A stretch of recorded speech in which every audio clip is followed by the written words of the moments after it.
Hello everybody, welcome back to my shack. So last week, lot of tough luck losses. I'll start with my own sob story.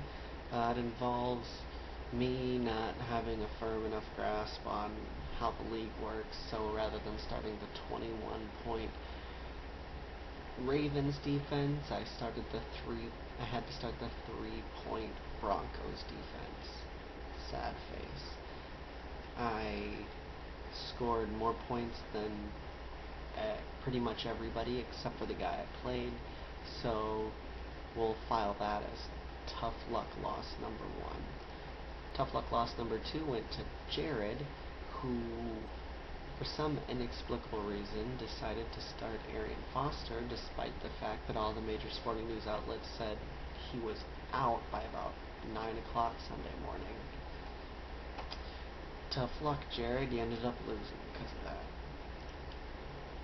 The final and probably most tragic tough luck loss went to Hedgie, who could have had his very first win of the season in week 1 for the first time probably ever if Nate Keating had not gotten injured. Because of that, Nate Keating scored Hedgie 0.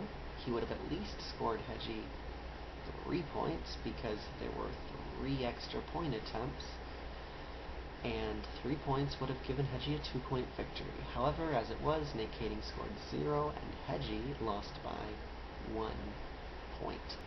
Tough luck loss. Their cumulative score was 82 points. Between the two of them, they were outscored by half the league. The other 3 members of the league, in case you're wondering, well, they were all within 14 points of outscoring their Hedgie and Kevin's cumulative score. You never know. They might turn it around. Turns out I was wrong about Mike. He could not overcome the Saints' 2-point outing. He also could not overcome the fact that not a single one of his wide receivers scored in the double digits. Between his wide receivers having mediocre days and all of BG's wide receivers having solid days, BG took that game handily. Finally, in an undervalued game, Justin handled Devin in a 98-73 victory. Devin was very hampered by lackluster performances from both of his high-powered running backs.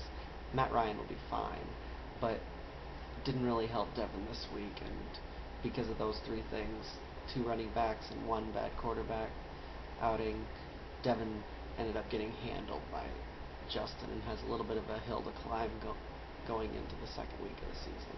Around the NFL, there's been a little bit of manufactured drama by ESPN involving Chad Ochocinco and him liking his new team. Don't think that's really much of an issue. A lot of special teams hullabaloo. Not that it really matters to the DFL since nobody wants to count special teams points. Cam Newton had a 400-yard opening game with multiple touchdowns.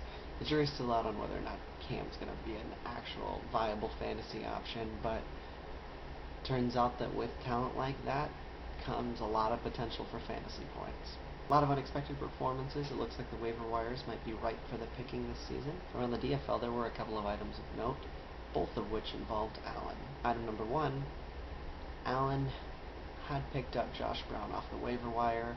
Josh Brown should never have been available on the waiver wire. The only reason he was because of a clerical error on my part when I was entering the draft results. There were a lot of technical difficulties that night, and as many of you know, I messed up on a couple of draft issues. There were some omissions, I messed up a couple of places, and as a result, many of you had to kind of fix whatever little tweaks needed to be made, but one that was never caught was Josh Brown was supposed to be on Hedgie's team. He drafted Josh Brown as a second kicker in the 9th round. That never was reflected on Hedgie's team. Therefore, he was available for Allen to pick up on waivers. This issue was finally caught when Nate Keating went down for the year with an injury, and Hedgie, figuring he'd go to his backup kicker, Josh Brown, realized he wasn't on his team, had to go in, fix the issue, and kind of ended up screwing over Allen. Allen's got a really good team, though. I don't think this is going to really stop him. Shouldn't be too much of an issue for him. The other bit of DFL news was a trade. I felt I needed to bolster my wide receiving depth and my running back depth. Allen, with the loss of Peyton Manning, needed to bolster his quarterback depth. So we pulled the trigger on a trade on Tuesday. Ben Roethlisberger for Beanie Wells and Chad Ochocinco.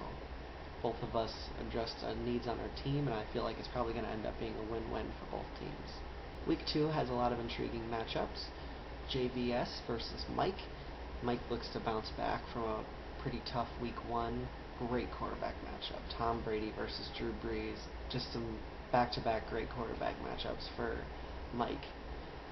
Running backs, fairly evenly matched between these two teams. Jamal Charles and Peyton Hillis versus Run DMC and Garrett Blunt. Wide receiving core, Hakeem Nicks, Dwayne Bowe, and Eddie Royal versus Brandon Lloyd, Santana Moss, and Antonio Gates. Both of them are explosive, but both of them seem to be underachieving half the time. Tough call on this game. I'm going to go ahead and give the edge to Mike again. Don't let me down this time, Mike. A couple of really good 1-1 teams coming out of this matchup. Next up is a surprisingly intriguing matchup between Jesse and Kevin. The only reason this game ends up being interesting is because Jesse has a history of losing to some of the league's worst teams.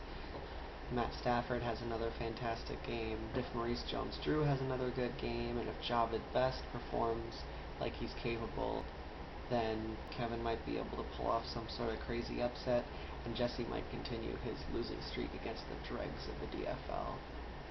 I don't think that's going to happen. I think the Whales' visit into Mr. Acker's neighborhood will not be a pleasant one. In the least intriguing matchup of the week, we have aspiring Blue Division teams, Hedgie and Allen.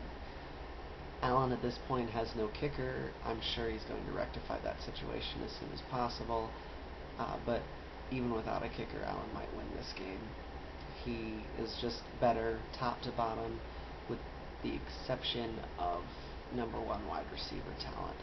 Other than that, Allen should be able to take care of Hedgie handily, barring a scoring outburst by Eli Manning and Frank Gore and Larry Fitzgerald.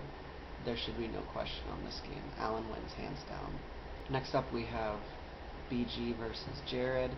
Jared needs to come back quickly from his very disappointing Week 1. He really, I think, let a golden opportunity slip through his fingers by not benching Arian Foster. BG could get off to a very nice 2-0 start in a very difficult red division.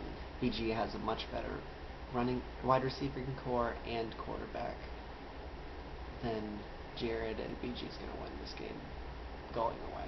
The GOT dubs for this week involves Devin and myself, 2 of the stalwarts of the DFL. Both of us had a Week 1 that didn't begin our season the way we had hoped. However, there's a lot of reason for optimism on both teams. Very, very tough matchup. Mike Vick, Matt Ryan, push. Ray Rice and Beanie Wells, Michael Turner and Adrian Peterson. The edge should go to Michael Turner and Adrian Peterson in that, but not by very much.